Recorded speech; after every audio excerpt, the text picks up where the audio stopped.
जय श्री कृष्ण। मनुष्यता का विकास हो रहा है। अब मनुष्य उतना तनाव नहीं लेता है जितना प्राचीन काल में लेता था। यही बात हमें फिल्म इंडस्ट्री में भी देखने को मिलती है। जब मधुबाला और दिलीप कुमार का प्रेम प्रसंग था तो उस संबंध के टूटने से वे काफ़ी दुखी हो गए थे, लेकिन यही वर्तमान में हमें रणवीर कपूर और उनकी प्रेमिकाओं के बीच में देखने को मिलता है, तो वे अधिक परिपक्व दृष्टिकोण प्रस्तुत करते हैं। सभी अपने अपने रास्ते निकल जाते हैं और अपना सफल जीवन जीते हैं। पहले अक्सर ऐसा होता था, नायिका हीरो को छोड़ती है तो हीरो डिप्रेस होता था, लेकिन वर्तमान में हीरो हीरोइन को छोड़ रहा है और हीरोइन डिप्रेस हो रही है, लेकिन वे भी कुछ प्रक्रियाओं का पालन कर उपचार के द्वारा उस तनाव से मुक्त होकर स्वस्थ जीवन जी रहे हैं। पुराने लोग संबंधों में खटास आने पर या तो आत्महत्या कर लेते थे या जीवन भर निराश हो जाते थे। आधुनिक शोधों ने, मनोचिकित्सा ने मनुष्य के विकारों को दूर करने का, मनोरोगों को दूर करने का काफ़ी प्रयास किया है। इससे मनुष्यता अधिक लाभान्वित हुई है। यही उदाहरण हमें महाभारत में मिलता है। कृष्ण ने गोपियों से प्रेम किया, लेकिन समय आने पर वे मथुरा चले गए।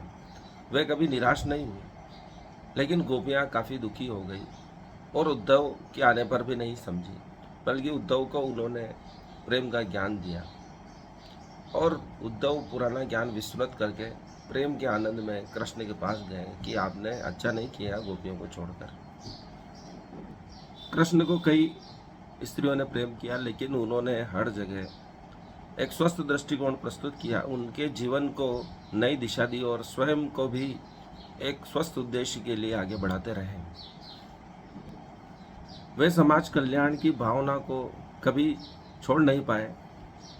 उसके लिए उन्होंने निजी सुखों को त्याग किया, अपने निजी प्रेम का त्याग किया, क्योंकि वे समाज का कल्याण चाहते थे, भारत को एक नई दिशा देना चाहते थे। रुक्मणी से भी विवाह तब किया जब रुक्मणी ने उनको पत्र लिखा और मुसीबत से बचाने के लिए प्रयास करने के लिए कहा। तभी कृष्ण गए, उनकी मर्जी से नहीं गए।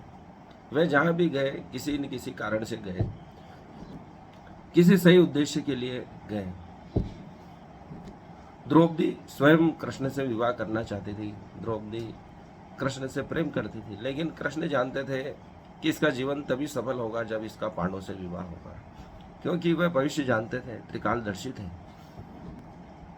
इसलिए कर्ण योग होते हुए भी द्रौपदी से विवाह न कर सका, क्योंकि उसका भविष्य पांडवों के हाथ में लिखा था।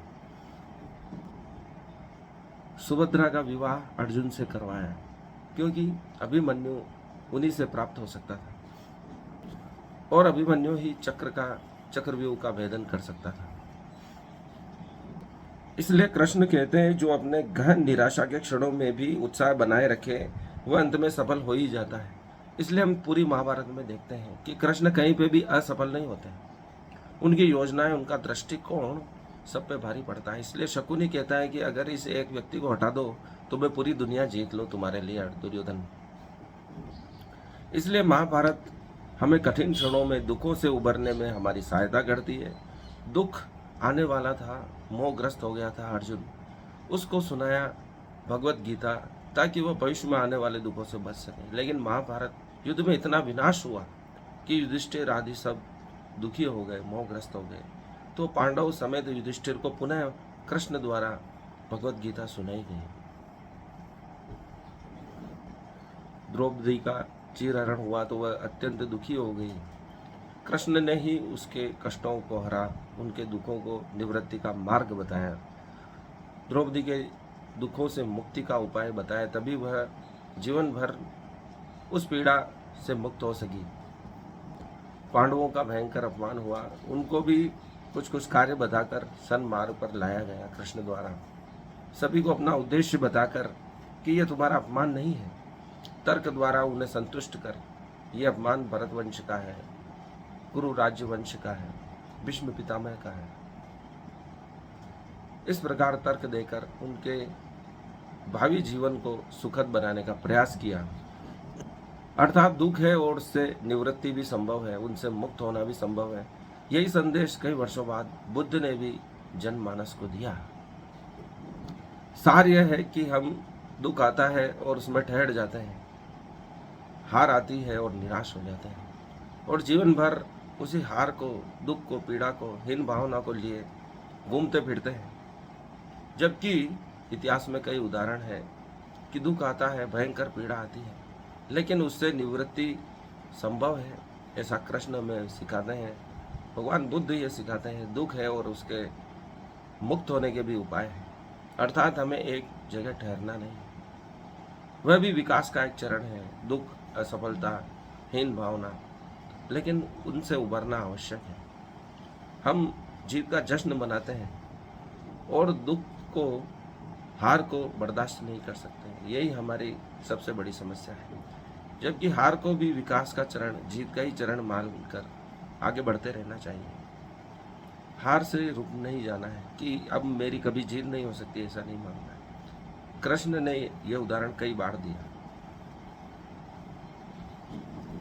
जब भीम जरासंध को मार नहीं पा रहा था तो भी वह रुके नहीं, क्योंकि उन्हें मालूम था कि अगर रुक गए तो हार गए।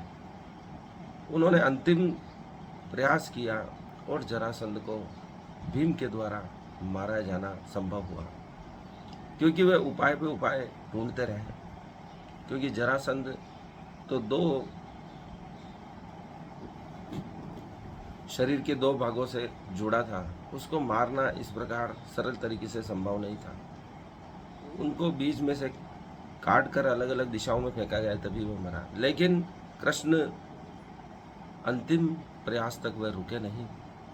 अर्थात हमारी हार तभी होती है जब हम रुक जाते हैं। हमारी हार के क्षण एक विराम है कि हमें रुककर सोचना है कि विजय कैसे प्राप्त की जा सकती है, बल्कि यह नहीं कि अब हमारी कभी जीत नहीं हो सकती। जो पूर्व में गलतियां हुई हैं उनसे सीख लेते हुए हमें आगे बढ़ते रहना है। वही गलतियां हम दोहराएं नहीं तो हमारी जीत अवश्य होगी, ऐसा कृष्ण हमें सिखाते हैं। हम गलतियों से बचें और फल की चिंता नहीं करें, क्योंकि फल तो भगवान देने वाला है, नीति देने वाली है। हमारा अधिकार कर्म पे है, हम उसी को ठीक ढंग से करें। बाकी जो हमारा हाथ में नहीं, उन चीज़ों की चिंता न करें।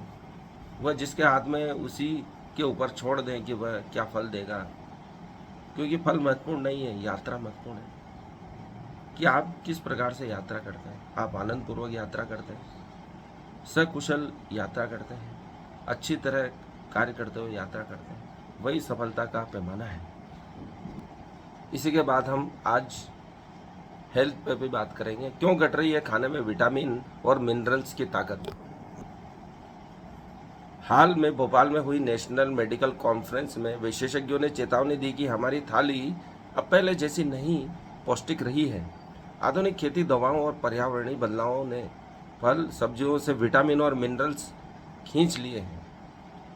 जो पोषण हम पहले रोजमर्रा के खाने में मिलता था, अब उसके लिए दवा और सप्लीमेंट पर निर्भर होना पड़ रहा है। मिट्टी का रोल इसमें बहुत ही अहम है। लगातार रासायनिक खाद डालने से मिट्टी में जिंक, आयरन और मैग्नीशियम जैसे माइक्रो न्यूट्रिएंट्स कम हो गए हैं। कमी होगी तो पौधे भी उतने पोषक नहीं रहेंगे। हाई यील्ड फसलें क्यों कमज़ोर पड़ रही है। नई किस्में ज़्यादा उत्पादन देती है पर पोषण उनमें बहुत कम होता है। पारंपरिक किस्मों में विटामिन और मिनरल्स ज़्यादा थे, लेकिन ये धीरे धीरे खेती से गायब हो रही है। प्रदूषण और पर्यावरण का क्या असर पड़ता है। रिसर्च कहती है कि वायुमंडल में कार्बन डाइऑक्साइड की बड़ी मात्रा पौधों की रासायनिक संरचना में बदलाव लाती है। फल सब्जियों में कार्बोहाइड्रेट तो बढ़ते हैं, लेकिन विटामिन सी और प्रोटीन की गुणवत्ता घट रही है। भंडारण और प्रोसेसिंग से भी कमी आती है। पोषक तत्वों में, विटामिन में जल्दी तुड़ाई, लंबा परिवहन, खराब कोल्ड स्टोरेज और प्रोसेसिंग से भी पोषक तत्व टूट जाते हैं। पकाने या उबालने से विटामिन बी और सी का बड़ा हिस्सा खत्म हो जाता है।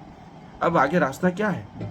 जैविक खेती को बढ़ावा देना, फसल विविधतापूर्ण लगाना, मिट्टी की नियमित जांच ही असली समाधान है। लोगों को मौसमी फल सब्जियों का सेवन करना चाहिए, दवाओं पर निर्भरता घटानी होगी, अर्थात रासायनिक खाद का उपयोग कम करना होगा, पारंपरिक खेती की ओर बढ़ना होगा। तभी पोषक तत्व मिलेंगे, विटामिन मिलेंगे, क्योंकि आधुनिक खेती से विटामिन घट रहे हैं, पोषक तत्व कम हो रहे हैं। और हमारे शरीर कमजोर हो रहे हैं, प्रतिरोध क्षमता घट रही है। आधुनिक उपचार पद्धति में नई उपलब्धि मिली है शोध से। 50 ऑपरेशन के बाद भी जब फायदा नहीं मिल रहा था तो दांत में लेंस फिट किया गया और 20 साल बाद ब्रेड चैपमैन को रोशनी मिली। कनाडा के 34 साल के ब्रेड चैपमैन की आंखों की रोशनी 20 साल पहले चली गई थी। अब एक अनोखी सर्जरी से उन्हें फिर से दुनिया देखने को मिली है। डॉक्टरों ने उनके जबड़े से एक दांत निकालकर उसमें लेंस फिट किया। इस दुर्लभ सर्जरी के बाद उनकी आंखों की रोशनी लौट आई है। इस सर्जरी को टूथ इन आई या ऑस्टियो ओडोंटो केरेटोप्रोस्टेसिस कहा जाता है। 13 साल की उम्र में रोशनी चली गई थी इनकी। ब्रेड की आंखों की रोशनी 13 साल की उम्र में चली गई थी जब उन्होंने एक बास्केटबॉल मैच के दौरान दर्द और सूजन कम करने वाली दवा आइब्रोफेन ली। दवाएं अभी बिना डॉक्टर की सलाह से इसलिए नहीं लेनी चाहिए क्योंकि इनकी आंखें चली गई आइब्रोफेन से। इस दवा से उन्हें स्टीवन्स जॉनसन सिंड्रोम नाम की गंभीर एलर्जी हुई और उनकी त्वचा और आंखों की सतह जल गई। इससे दाईं आंख की रोशनी लगभग खत्म हो गई। 50 सर्जरी कराने पर भी कोई फायदा नहीं मिला। 20 साल में ब्रेड चैपमैन ने करीब 50 सर्जरी करवाई जिनमें ज़्यादातर कार्निया ट्रांसप्लांट थे, लेकिन इसके बाद भी उन्हें कोई फायदा नहीं मिला। ब्रेड की surgery university of British Columbia के डॉक्टर ग्रेग मोलोनी ने की। उन्होंने बताया कि इस प्रक्रिया में मरीज का एक दांत, आमतौर पर कैनाइन जो नुकीला दांत होता है, जबड़े से निकाला जाता है। इसके साथ थोड़ी हड्डी भी ली जाती है ताकि ब्लड सप्लाई बनी रहे। फिर इस दांत को 4 मिलीमीटर मोटे ब्लॉक में तराशा जाता है और उसमें एक प्लास्टिक लेंस फिट किया जाता है। यह दांत लेंस कॉम्प्लेक्स कुछ महीनों तक मरीज के गाल या पलक में लगाया जाता है, फिर इसे आंख में लगाया जाता है। सर्जरी के बाद ब्रेड 20 फीट की दूरी से वही चीज़ देख सकते हैं जो सामान्य व्यक्ति 30 फीट से देख सकता है। अर्थात विज्ञान में नए नए आविष्कार हो रहे हैं और मनुष्यता को स्वास्थ्य का लाभ मिल रहा है। गंभीर बीमारियां जो कि कई वर्षों तक आदमी को पीड़ित रखे हुए थी, उससे मुक्त होना संभव है। कुछ अच्छी चीज़ें भी हो रही है और कुछ चीज़ें बुरी भी हो रही है। हमें बुरी चीज़ों से बचना है और अच्छाई की ओर बढ़ना है, तभी मनुष्यता को अधिक लाभ दिया जा सकता है। आज के लिए इतना ही। इस वीडियो को लाइक करें, चैनल को सब्सक्राइब करें, कुछ कमेंट्स करें। धन्यवाद।